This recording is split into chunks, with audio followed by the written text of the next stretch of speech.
ദൈവ തിരുനാമം വാഴ്ത്തപ്പെടുമാറാകട്ടെ. കർത്താവിൽ പ്രിയരെ, ഇന്നു നാം വിശുദ്ധ നോമ്പിൻ്റെ 8-ാം ദിവസത്തിലാണ് ആയിരിക്കുന്നത്.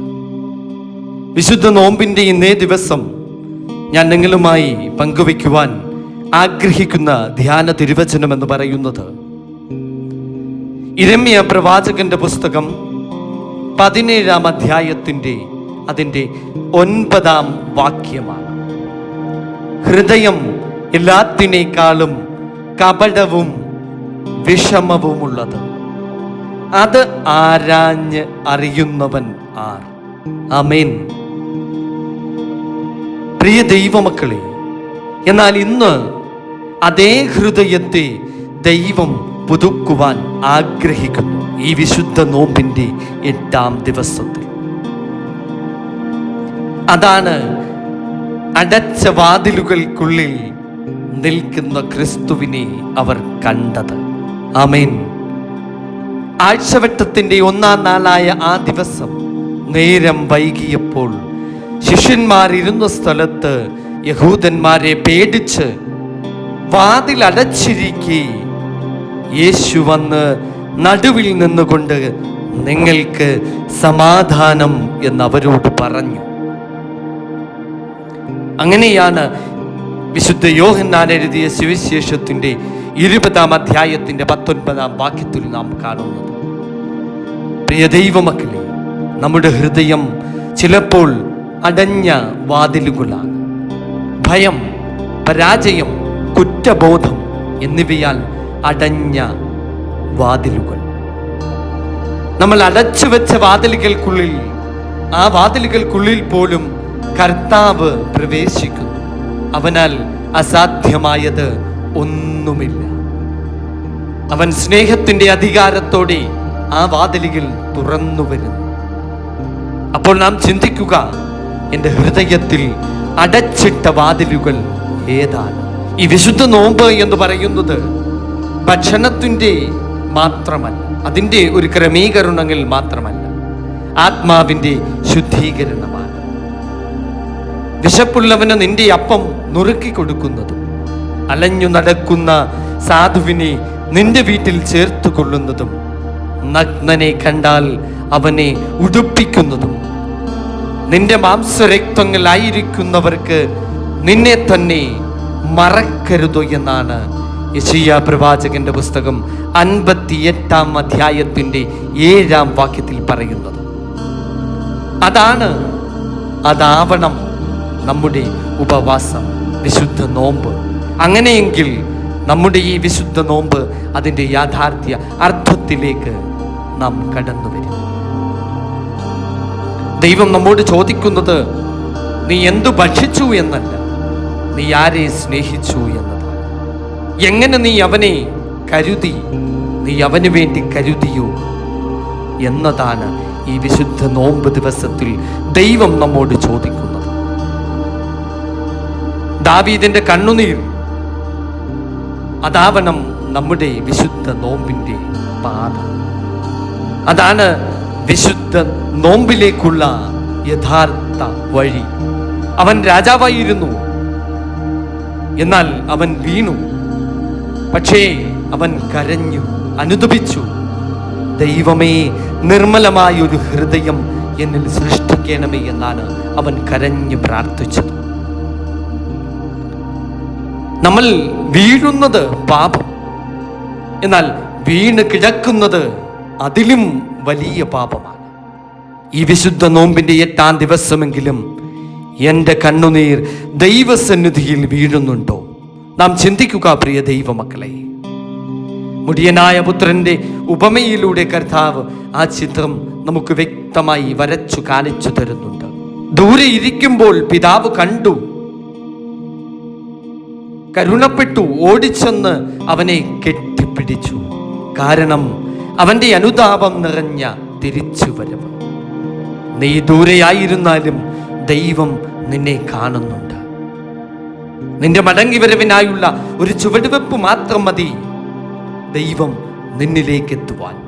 ഈ വിശുദ്ധ നോമ്പ് നമ്മെ ഓർമ്മിപ്പിക്കുന്നത് നാം വീട്ടിലേക്ക് മടങ്ങുന്ന ഒരു യാത്രയിലാണ്. ഏത് വീട്ടിലേക്ക്? നമ്മുടെ അപ്പൻ്റെ വീട്ടിലേക്ക് തന്നെ. രക്തത്താൽ നിന്നെ വിലയ്ക്ക് വാങ്ങിയ നിന്റെ സ്വന്തം പിതാവിൻ്റെ വീട്ടിലേക്ക് തന്നെ. അതാണ് ക്രൂശിൻ്റെ വഴി. എന്നെ അനുഗമിക്കുന്നവൻ തൻ്റെ ക്രൂശെടുത്ത് എന്നെ അനുഗമിക്കട്ടെ എന്നാണ് പറയുന്നത്.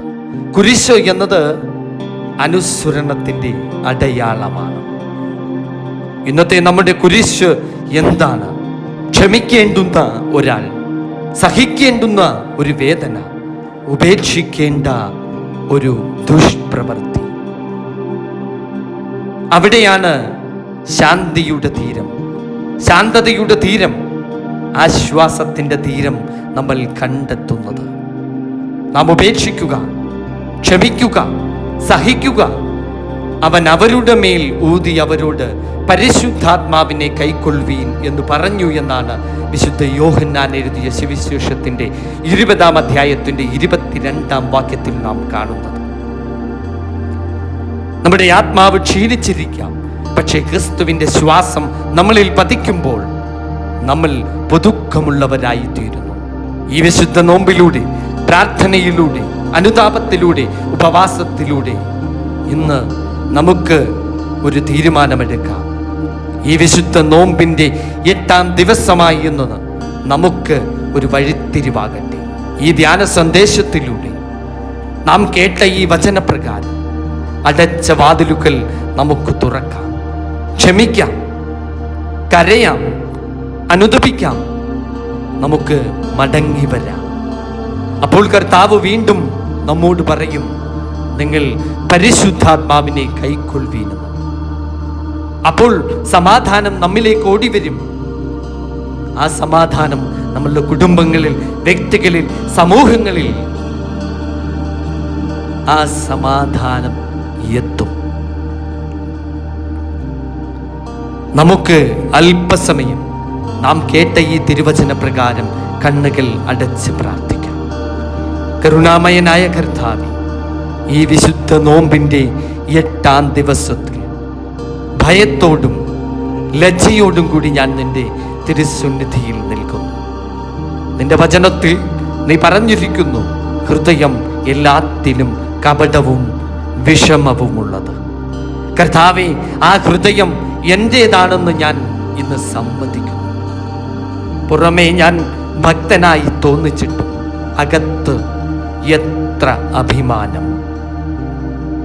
പുറത്തു ഞാൻ സ്നേഹവാനായി സംസാരിച്ചിട്ടും അകത്ത് എത്ര അസൂയ.